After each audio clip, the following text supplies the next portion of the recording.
Qui va devenir la future Chine? Qui va devenir le supermarché du monde où tous les importateurs vont se ravitailler? Qui va prendre la relève avec la Chine? Vous êtes très nombreux à me poser cette question. C'est ce que nous allons voir dans cette vidéo générique. Alors très souvent, on me pose cette question, Fabien. Qui va remplacer la Chine? Est-ce que tu crois que la Chine va continuer à devenir intéressant pour les importateurs dans les années à venir? Alors j'ai envie de vous répondre. Qui va remplacer la Chine? Personne. Qui va copier le modèle chinois? Personne. Je pense que ce que nous avons vécu avec la Chine depuis les années 60, ça ne pourra jamais se reproduire. D'accord?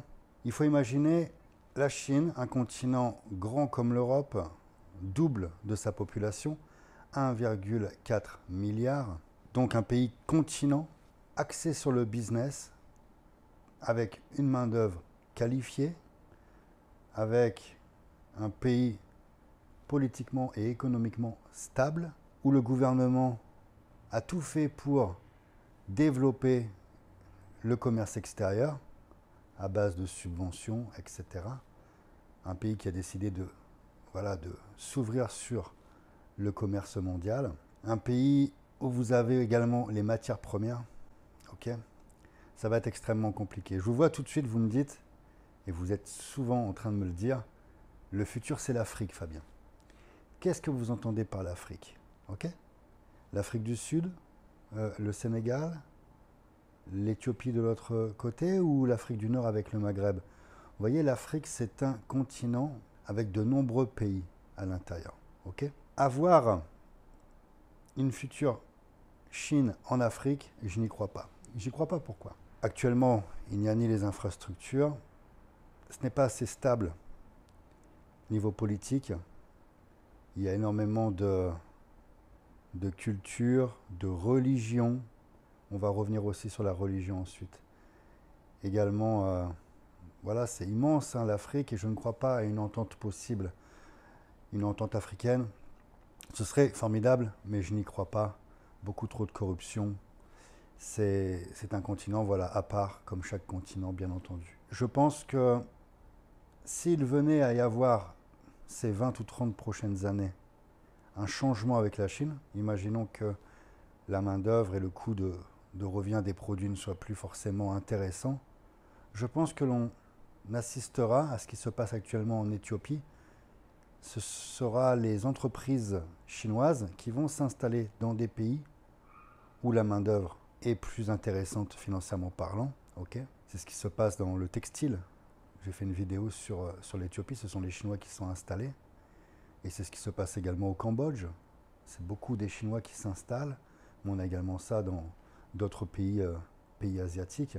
Le savoir-faire, la technologie, etc., la production, c'est un savoir-faire qui est entre les mains des Chinois, donc aucun problème pour eux de délocaliser et puis de former, de tenter de former une main-d'œuvre. On voit très bien que les entreprises asiatiques qui s'installent dans les pays africains, notamment dans la construction ou autres, il y a généralement beaucoup de problèmes avec la main-d'œuvre locale. On ne va pas se voiler la face, les amis. Les Chinois, ce sont de grands travailleurs, des gros bosseurs. Okay, ce n'est pas pour caricaturer, mais la main-d'œuvre est qualifiée et la main-d'œuvre est courageuse. Okay, imaginons un pays voisin, l'Inde par exemple, qui devrait dépasser en termes de démographie, en nombre d'habitants, la Chine ces prochaines années. Je ne sais pas si c'est en 2023 ou 2025, hein, c'est maintenant.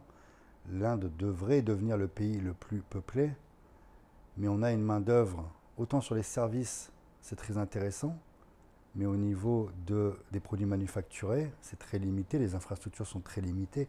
On voit bien que ce sont, à l'image du pays, des entreprises, ça bosse à même le sol, etc. C'est moyenâgeux, d'accord. Les plus gros bidonvilles sont également présents en Inde. On parle de bidonvilles avec des millions d'habitants. Les castes, ok, qui sont encore omniprésentes aujourd'hui. Tout ça, ce sont des freins dans le développement d'un pays pour que ce soit productif. Et vous ajoutez à ça ce dont je vous ai parlé tout à l'heure, la religion. Vous avez les hindous qui enchaînent religion, cérémonie sur cérémonie. Tout ça, ce sont des freins pour développer un pays au niveau en termes de business. Alors vous savez que je suis très spirituel, je suis religion également, mais là je vous parle de business les amis. On a en face de nous la Chine qui a fait le choix de mettre de côté la religion. Chacun pensera ce qu'il pensera de cela, mais en termes de productivité, bon, voilà, il n'y a pas photo, il n'y a pas de frein. La religion en Chine, c'est quoi? C'est le business, c'est la numérologie, c'est les chiffres. On croit aux résultats, on croit au business. Ok? Et c'est quelqu'un qui est croyant qui vous parle, hein, mais je ne suis pas en train de vous donner mon avis, je vous donne la situation telle que je la connais. En face, on va avoir les pays occidentaux, les pays, ça peut être du monde arabo-musulman également, où voilà, vous avez des prières plusieurs fois par jour. Donc tout ça, vous cumulez sur une année de travail. On ne peut pas venir concurrencer la Chine, tout simplement. Vous avez un peuple chinois qui est... voilà, c'est tous dans la même direction. On est Moi, je pense qu'ils sont nationalistes, même si beaucoup me disent que ce n'est pas forcément le terme. Les Chinois sont pour le bien de leur pays, la vision de leur pays, le développement de leur pays. Ce sont, je l'ai dit dans des conférences internationales, mais ce sont des personnes très intelligentes. D'accord? On met souvent cette caricature de la Chine qui copie. Alors certes, la Chine a copié à ses débuts les pays voisins qui étaient en avance en termes de technologie. Mais voilà, aujourd'hui, la Chine produit elle-même ses produits. Et elle continue certainement de la copie, bien entendu. Mais au niveau de la créativité, elle est passée à un cap supérieur. Okay? Donc, je ne pense pas qu'il faille se poser la question, les amis, de qui va remplacer la Chine. La question à se poser, c'est plutôt de se dire comment je vais profiter de la Chine actuellement. Parce que peut-être que dans 10, 20, 30 ans, eh bien, il n'y aura plus les mêmes occasions de business. Rappelez-vous que la Chine, chaque matin, chaque jour en Chine, 2655 nouveaux millionnaires font leur apparition. Chaque matin, 2655 nouveaux millionnaires. Bien entendu, vous allez me rapporter cela aux 1,4 milliard d'habitants. Le pays, moi c'est un pays qui m'a toujours fasciné. On peut critiquer la Chine, mais c'est un pays qui m'a toujours fasciné, les amis. Souvent, les Français, quand je dis les Français, mais pas que les Français, c'est beaucoup de pays occidentaux, mais les Français se positionnent toujours en donneurs de leçons, d'accord? Mais il faut rappeler que la France, c'est un village de 66 millions comparé à l'échelle de la Chine et de ses 1,4 milliard d'habitants. Et quand on voit comment le pays est géré, le nombre de manifestations, le nombre également d'attentats qu'il y a eu dans le pays, les gilets jaunes, etc., le nombre de conflits qu'il y a chaque mois, on va dire, en France, pour un village de 66 millions d'habitants, commençons par balayer devant notre porte. La Suisse pourrait faire des leçons de gestion, des leçons sur le business, sur l'économie, je veux bien l'entendre, d'accord? Mais la France, loin de là, les amis. Commençons déjà par balayer devant notre porte. J'ai dîné il y a quelque temps, en passage en France, dans ma ville, enfin, une ville près de chez moi, chez un restaurateur, qui savait ce que je faisais sur YouTube. Et il me disait, ah, en Chine, en gros, c'est normal que tu aies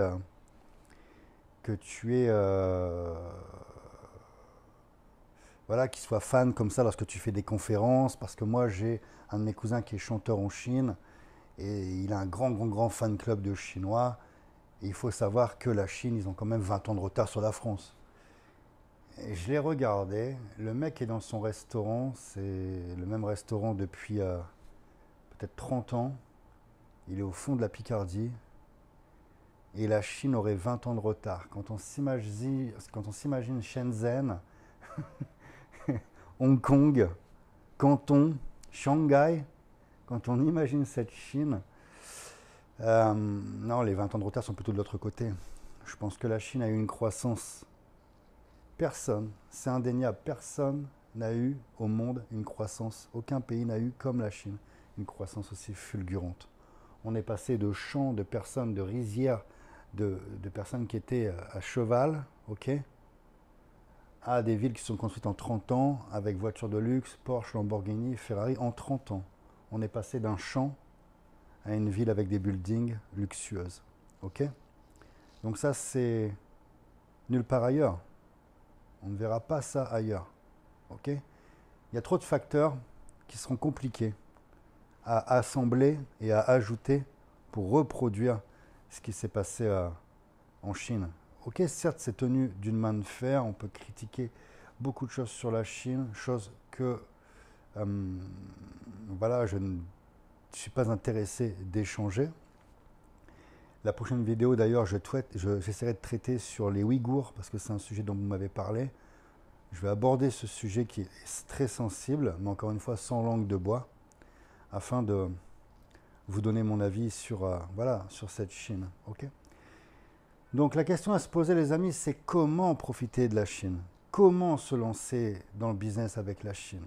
C'est pour cette raison que j'ai mis en place la formation Trading Import. Les liens sont dans la description. C'est une formation qui vous permet de comprendre les rouages et de vous lancer dans le business avec la Chine. Je mets également des stages sur le terrain, des immersions, business, voyage d'affaires.